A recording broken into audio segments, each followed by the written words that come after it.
5, 4, 3, 2, 1, action. Oh, hi. I'm the stage manager. Welcome to the set of The Raven. Today we'll be showing you our visual interpretation of The Raven by Edgar Allen Poe, one of his best poems, I think. And alright, well, here it is. That sucked. Alright. Once upon a midnight dreary, while I pondered weak and weary over many a quaint and curious volume of forgotten lore, while I nodded, nearly napping, suddenly there came a tapping, as of someone gently rapping at my chamber door. "'Tis some visitor," I muttered, tapping at my chamber door. Only this and nothing more. Ah, distinctly I remember, it was in the bleak December, and each separate dying ember wrought its ghost upon the floor. Eagerly I wished the morrow, vainly I had sought to borrow from my books surcease of sorrow. Sorrow for lost Lenore, for the rare and radiant maiden whom the angels name Lenore. Nameless here forevermore.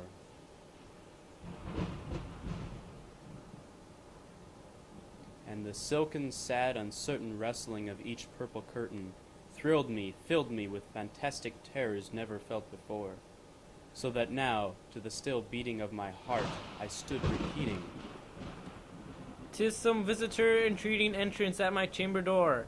Some late visitor entreating entrance at my chamber door. This it is, and nothing more." Presently my soul grew stronger, hesitating then no longer. "Sir," Said I, or "Madam, truly your forgiveness I implore. But the fact is I was napping, and so gently you came rapping, and so faintly you came tapping at my chamber door, that I scarce was sure I heard you." Here I opened wide the door.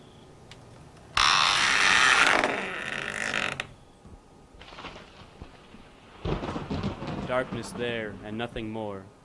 Deep into that darkness peering, long I stood there wondering, fearing, doubting, dreaming dreams no mortals ever dared to dream before. But the silence was unbroken, and the stillness gave no token, and the only word there was spoken was the whispered word Lenore. This I whispered, and an echo murmured back the word Lenore. Merely this and nothing more.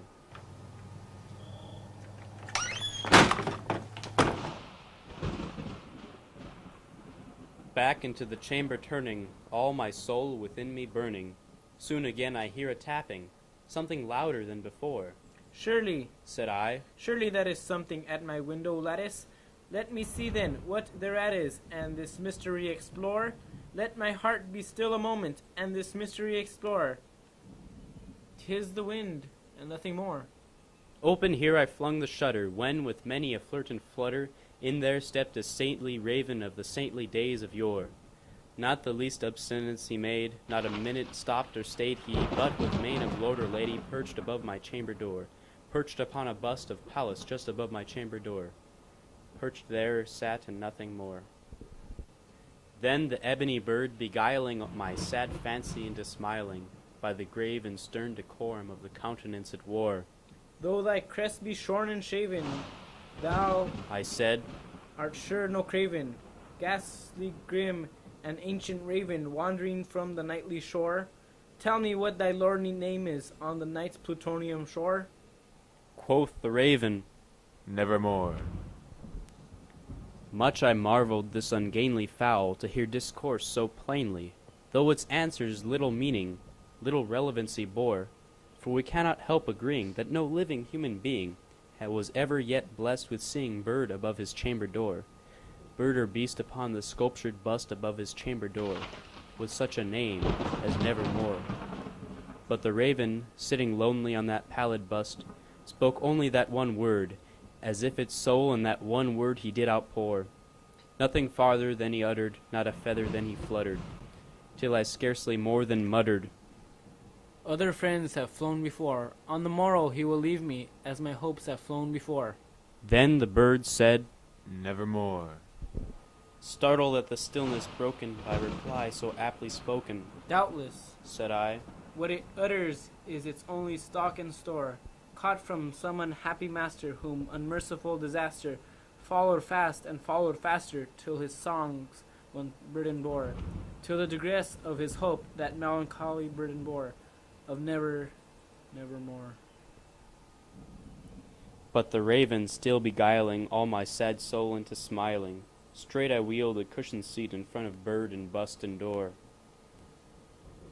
Then, upon the velvet sinking, I betook myself to linking fancy unto fancy, thinking what this ominous bird of yore, what this grim, ungainly, ghastly, gaunt, and ominous bird of yore meant in croaking nevermore.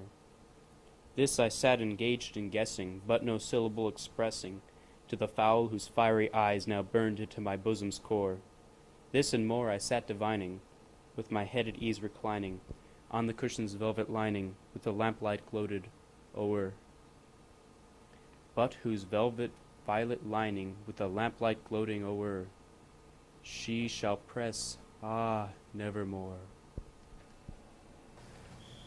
Then methought the air grew denser, perfumed from an unseen censer, swung by seraphim whose footfalls tingled on the tuffled floor.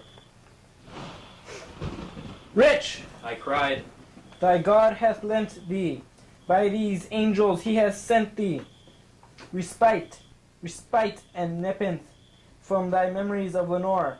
Quaff this kind nepenthe, and forget this lost Lenore. Quoth the raven, Nevermore. Prophet! Thing of evil, prophet, still, if bird or devil, whether tempter sent, or whether tempest tossed thee here ashore, desolate, yet all undaunted, on this desert land enchanted, on this home by horror haunted, tell me truly, I implore, is there balm in Gilead? Tell me, I implore. Quoth the raven, Nevermore. Prophet!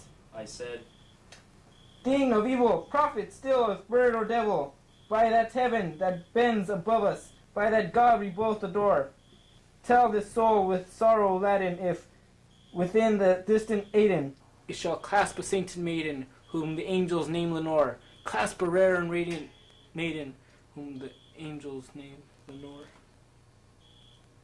quoth the raven, Nevermore. Be that our sign of parting, bird or fiend. I shrieked up starting, Get thee back into the tempest and the night's plutonium shore.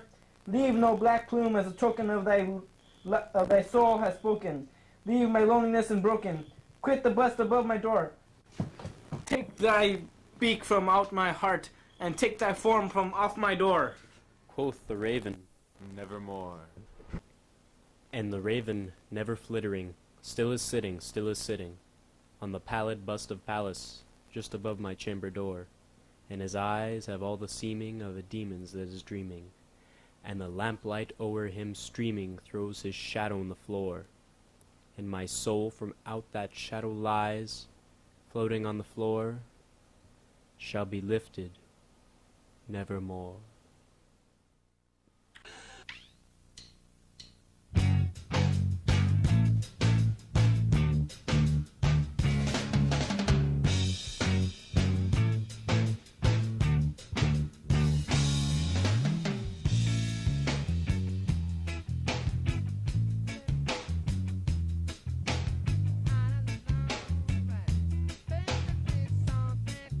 Excellent movie, all right. Good one.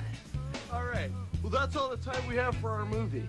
We hope you found it entertaining, whimsical, and yet relevant, with an underlying revisionist conceit that belied the film's emotional attachments to the subject matter.